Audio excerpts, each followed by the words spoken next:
Bonjour, c'est Denis de la Permaferme. Dans cette vidéo, nous allons répondre à la question: est-ce une bonne idée de remplacer le biochar par du charbon de bois dans son potager?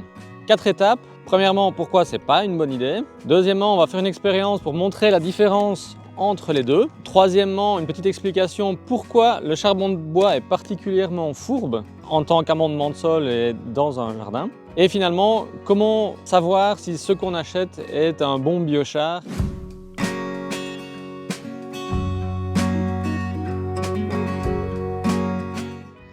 Donc non, c'est pas une bonne idée de remplacer le biochar par du charbon de bois parce que dans le charbon de bois, il y a des polluants HAP qui sont cancérigènes. HAP, c'est pour faire court pour hydrocarbures aromatiques polycycliques. C'est en fait lorsqu'il y a une combustion, toutes les suies, les huiles qui ne sont pas brûlées. Quand vous faites un feu et que les parois restent noires, là-dedans, il y en a. Ce sont toutes des choses, évidemment, qu'on n'a pas envie de manger. Or, quand on va mettre le charbon de bois dans la terre du potager, ces polluants sont très résistants dans le temps et vont avoir tendance à migrer dans les légumes. C'est exactement l'inverse de ce qu'on cherche à faire. Donc on va éviter d'utiliser le charbon de bois. Et si on se demande mais pourquoi est-ce qu'il y a autant de saloperies dans le charbon de bois, c'est que le charbon de bois il est destiné à produire de la chaleur. Ces polluants-là, ils sont polluants quand on les mange, mais par contre ce sont de très bons combustibles. Donc dans cette vidéo, je vais toujours parler de charbon de bois, mais en fait c'est exactement la même chose pour les autres types de charbon, lignite ou voilà, tout ce qui s'appelle un peu charbon ou qui est noir, que ça vienne du sol, que ce soit produit à partir des arbres. Peu importe, ils contiennent tous des polluants. Là, je vais rentrer à la maison et on va faire l'expérience suivante. On va prendre du charbon de bois et on va refaire le processus de pyrolyse dans le poêle. Si vous n'avez pas vu la vidéo où j'explique comment produire du biochar et faire une pyrolyse chez soi à la maison dans son poêle, je vous mets le lien de la vidéo dans la description. Voilà, maintenant on va faire l'expérience pour montrer la différence entre le biochar et le charbon de bois. Et c'est très simple comme expérience. On prend du charbon de bois, on le met dans notre petit contenant à pyrolyser à la maison.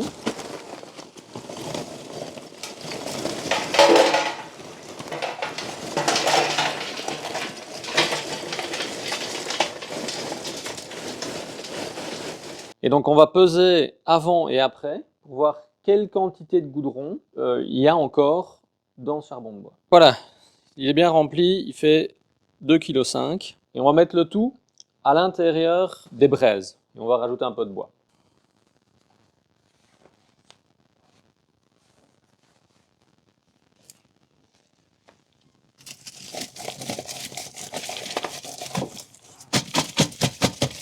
Toujours avec les gants, sinon on se brûle. Je laisse un peu le poêle ouvert pour que ça monte assez vite en température. L'idée, c'est d'essayer de faire sortir les goudrons, en fait, qui sont encore prisonniers du charbon de bois. En les mettant comme ça dans les braises ici, les polluants, etc., vont normalement se gazéifier, se transformer en gaz et s'échapper, et puis brûler.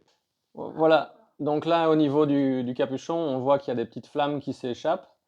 Donc ça, c'est le goudron qui est contenu encore dans le charbon de bois, qui passe à l'état gazeux sous l'effet de la chaleur.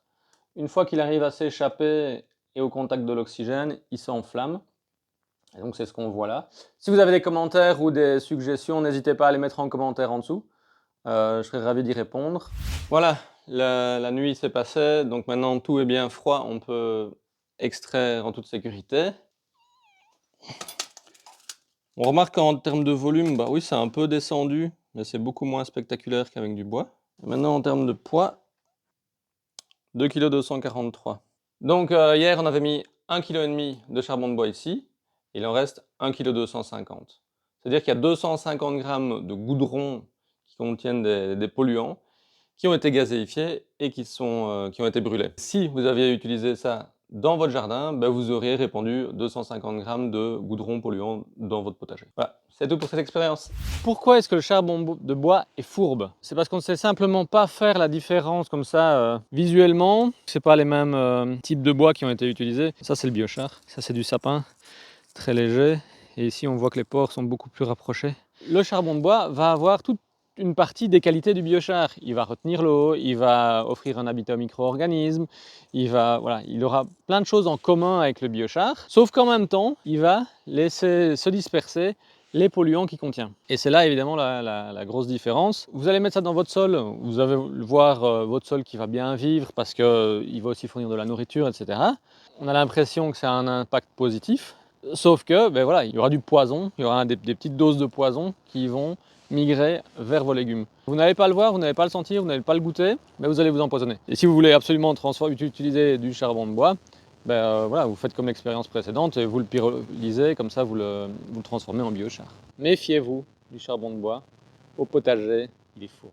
Donc maintenant, comment s'assurer d'avoir un bon biochar? Vous pouvez le produire vous-même chez vous et le faire correctement, comme ça vous êtes sûr de la qualité. Si vous l'achetez, eh bien, il y a la certification EBC, c'est European Biochar Certificate, qui garantit la qualité du biochar en lui-même. Il y a eu sur le marché voilà, clairement des gens qui ont fait carrément passer du charbon de bois pour du biochar. Eux sont des gens hyper sérieux, on travaille avec eux depuis plusieurs années, et ça garantit absolument soit que votre biochar est bon pour le sol, pour l'alimentation animale ou pour l'industrie. Donc il y a un cahier des charges, on a des relevés tous les jours, tout est analysé, les températures sont contrôlées. Enfin, en fait, c'est extrêmement contraignant de faire du biochar de manière professionnelle. Les règles sont extrêmement strictes et c'est très contrôlé. Mais au moins, ça garantit à la fin d'avoir un produit de qualité. Parce que, mine de rien, que ce soit via l'alimentation animale ou via l'amendement de sol, au final, ça termine dans votre assiette. Donc c'est vraiment important de faire des choses sérieusement. Voilà. Et donc, si vous voulez acheter du biochar, on vend celui qu'on produit à la Permaferme. Il y a le lien pour le site de vente en ligne en description. Alors, en conclusion, le charbon de bois, c'est formidable pour faire des barbecues.